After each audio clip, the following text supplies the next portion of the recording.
Baada ya kupokea simu ile ya ajabu, nilihisi kama maisha yangu yalikuwa yamegawanyika katika sehemu mbili. Sehemu ya kwanza ilikuwa maisha niliyoyaishi nikiamini wazazi wangu walikuwa wamekufa kwa ajali ya kawaida. Sehemu ya pili ndio ilikuwa inaanza maisha ya kutafuta ukweli.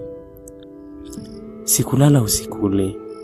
Nilikaa kitandani nikiangalia simu yangu mara kwa mara, nikitumaini ile namba ingenipigia tena. Haikunipigia. Nilijaribu kuipigia, jibu lilikuwa lile lile. Namba unayoipigia haipatikani. Asubuhi ilipofika, nilifanya uamuzi ambao sikuwahi kufikiria ningeufanya.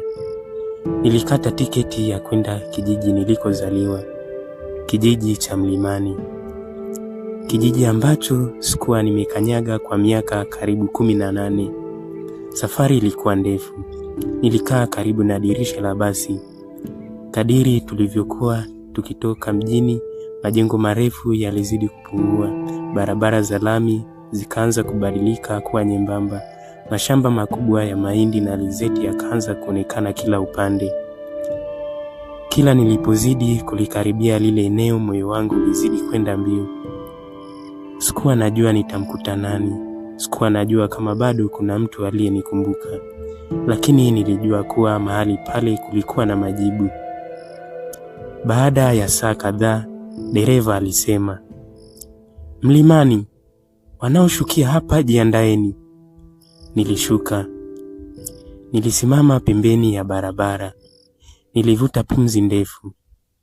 Kila kitu kilionekana tofauti, lakini harufu ya udongo, harufu ya miti na upepo ulikuwa ukivuma. Vilinifanya nihisi kama sehemu ya utoto wangu iliyokuwa bado ipo. Nikaanza kutembea kuelekea nyumbani. Njia ile nilikuwa nimeisahau, lakini miguu yangu ilikuwa kama inaikumbuka. Baada ya dakika kadhaa niliona nyumba yetu. Ilikuwa bado imesimama, lakini ilionekana kuchoka. Kuta ulikuwa umeanza kupasuka, madirisha mengi yalikuwa yamefungwa. Nyasi zilikuwa zimeota kila upande. Kwa sekunde kadhaa nilisimama tu nikiangalia. Hapo ndipo nilipocheza nikiwa mtoto. Hapo ndipo mama alikuwa akiniita kila jioni. Hapo ndipo baba alinifundisha kuendesha baiskeli yangu ya kwanza. Nikafungua geti lililokuwa limejaa kutu. Lilitoa sauti. Sauti ile ilinifanya nishtuke, kana kwamba nyumba yenyewe ilikuwa inanijulisha kuwa nimefika. Nilisogea hadi mlangoni. Ulikuwa umefungwa kwa kufuli la zamani. Nilitoa funguo ambao mjomba alinipa miaka mingi iliyopita. Kwa mshangao uliingia na kufuli likafunguka. Mlango ulipofunguka, harufu nzito ya nyumba iliyofungwa kwa miaka mingi ilinipiga usoni. Kulikuwa kimya, kimya kisicho cha kawaida. Nilitembea taratibu. Sebuleni kulikuwa na sofa zile zile nilizozikumbuka utotoni. Picha za ukutani zilikuwa bado pale, lakini zilikuwa zimefunikwa kwa vumbi. Nilichukua kitambaa nikafuta moja ya picha. Ilikuwa picha yangu nikiwa mdogo, nimesimama katikati, mama upande mmoja, baba upande mwingine, wote tukitabasamu. Machozi yalinianza kunitoka bila kujizuia. Nikavuta kiti nikakaa.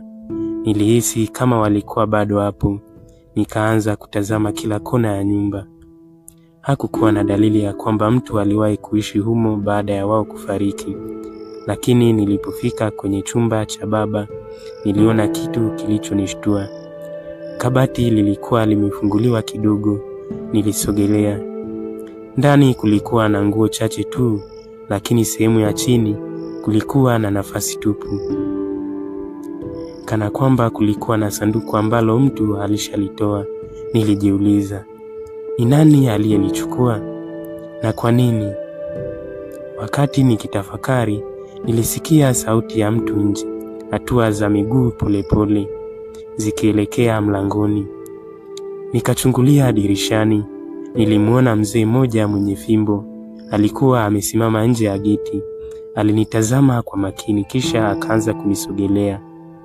Alipofika karibu alisema kwa sauti ya chini, Wewe ni mtoto wa Danieli, sivyo? Nilishtuka. Danieli lilikuwa jina la baba yangu. Ndiyo, mimi ni David. Uso wa yule mzee ulibadilika, akahema kwa nguvu. Nilijua ipo siku utarudi. Unanijua? Nilimuuliza. Nakujua tangu ulipokuwa mtoto. Basi tafadhali, niambie kilichotokea kwa wazazi wangu. Mzee huyo aligeuza macho yake huku na huku, kana kwamba alikuwa anahakikisha hakuna aliyetusikia.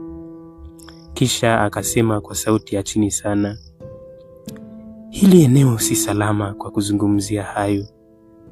Kwa nini? Hakujibu mara moja. Anisogelea zaidi kisha akanong'ona, kwa sababu watu waliowaua wazazi wako bado wanaishi ndani ya kijiji hiki. Mwili wangu ulisisimka. Nilihisi damu ikipanda kichwani.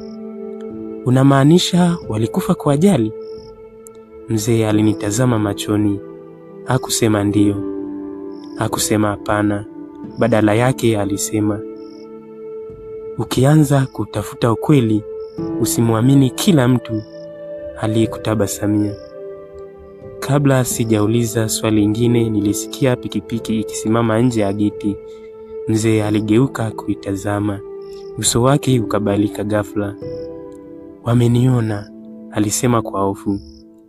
Bila kuongeza neno lingine, aligeuka na kuanza kutembea kwa haraka. Nilimuita, mzee, subiri. Hakusimama. Pikipiki ile ilisimama mbele ya nyumba yangu. Wanaume wawili waliovaa kofia walikuwa wamekaa juu yake. Hawakushuka. Walikuwa wananitazama tu, na kwa mara ya kwanza tangu nirudi kijijini nilihisi kwamba kweli kuna mtu alikuwa akinifuatilia kila hatua yangu.